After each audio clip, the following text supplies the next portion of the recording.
Hey guys, Sublord here, back again with another action figure review. Today we'll be continuing our looks at the Mythic Legion's Necronominus wave with the figure that gave me the most problems, I'm not gonna lie. With as finicky as Necronominus himself was, good old Sir Adalric here is by far the most, we'll say, irritating, aggravating, and just flat up, why, man? Why? Why? Of the wave, at least for me. So, with that being said, this of course brought to us by the fine folks over at Horsemen Studios, and let's just cut right to the chase and get into the meat and taters of this review and take a look-see at all Sir Adalric has to offer in terms of accessories, starting off with a pair of alternate hands. These, of course, are grip hands with the inappropriate hinge for holding weapons, so you could toss those in a bag because he comes with the appropriate hands for holding weapons. Just gotta swap them on yourself. He does have an alt head with a quite dapper looking portrait underneath that visor there. And speaking of visors, see that this one is not broken. That one is. And I don't mean where it's supposed to be broken either. We'll talk about it in a minute. Let's see, there's a spot for his plume too. Plume! That said, we also have two shield adapters. We got the clip and we got the handle. That's always nice. We got this knife here. Pretty nice. We got this scepter piece, which does pop apart like Sir Elijah's hammer. It's the same gosh darn set of pieces, really. You can give him that. Or you can give him this spear to shish kebab you with. Now this end piece pops off. I heated it up a little bit to get it on there as far as I could. And it doesn't feel like it's on there as far as it could be, so be mindful of that. But really, I don't know if it's keyed or what the dealio is. It's got a little bit of give to it, but not enough to be like, you could straight up bend it at a right angle. I wouldn't do that. I wouldn't do that. That said, we also get two extra neck pegs. Yeah, there's a reason why I got two extra neck pegs, because I didn't get two of something else, even though it's actually attached to him. I'll explain in a minute. Because he also comes with the shield. Very nice shield. We're doing a really good job with the shields lately. So, my Sir Adalric. He came with this pauldron. Not this one. You're probably wondering, why does he have it now? Well, I'm borrowing Mr. Brian, aka my dad, aka the old man's. That's why he has it now. So when this review is over, I'll have to pop this off and give him back to him. But for now, it's on mine. Looks good. It's ironic. It's the bigger of the two. Like, first, if you saw my Instagram, I did an unboxing of the Undead of Vikenfell and was like, oh, he's got the shield handle, but no shield. This guy, he's straight up missing a pauldron. And then my Undead hands and feet pack, I got two of the same hand. That I kind of understand. Okay? But when you're straight up like forgetting stuff and then putting two of something else in, what's going on over there, man? I don't get it. I just don't get it.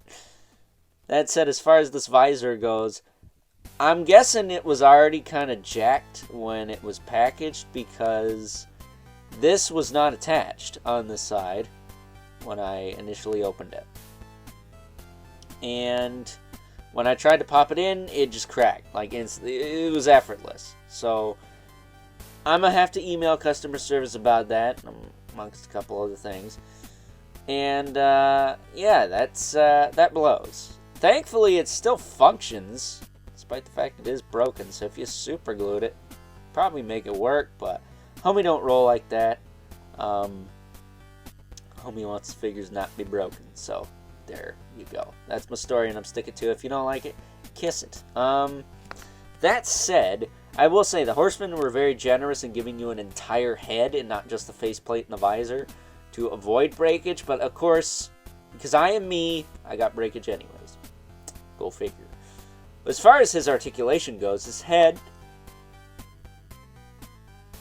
look up that far, back down.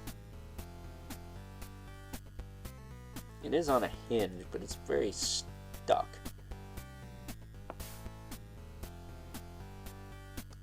Depending on your preference, that may be a good or bad thing, I don't know. That said, you can of course rotate and tilt, no problem. Shoulder pads actually do move up a little bit, so you can move the arm out. Forward and back as well. Single jointed elbow with rotation, swivel at the gauntlet with swivel hinge wrists that do have the appropriate hinge for holding weapons, now at least. Torso will move back that far, forward this far. His hips will kick out, back down, forward and back, thigh cut, single knee, as well as a swivel below the knee, and a ball hinge ankle that will rotate, hinge, and pivot. And of course he's got peg holes at the bottom of the feet. So that's Sir Adalric, man. I like him. I do. But I feel like I like him more if he wasn't freaking broken and missing stuff. So I'm going to have to not judge this figure to the fullest extent at this current time. We'll definitely bring him back out for a future video and maybe be like, hey, since he's got all his bits and isn't broken, he's really awesome. But until that day happens, I'm going to struggle to put his knife in the sheath, apparently. But until that day happens, I'm going to reserve my judgment. I just feel it's right. And it should be worth noting his plume is also like 3 pieces. It's crazy looking. But I'm going to reserve my judgment for now. Hopefully I can get my replacement bits and get everything taken care of. But of course nothing in life is guaranteed other than death, taxes, and disappointment. Just ask Sir Adalric here. He's dead in the face. So with that being said, it's time now that we move right along and take a look at some size comparisons.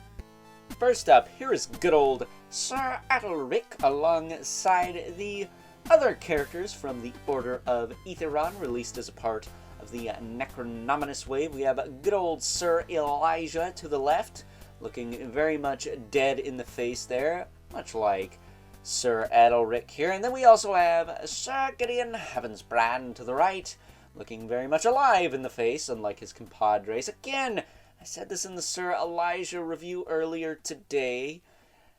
Is there some lore behind this? I'm curious what's going on here, especially with Adalric, because his skeleton faceplate seems awfully specific.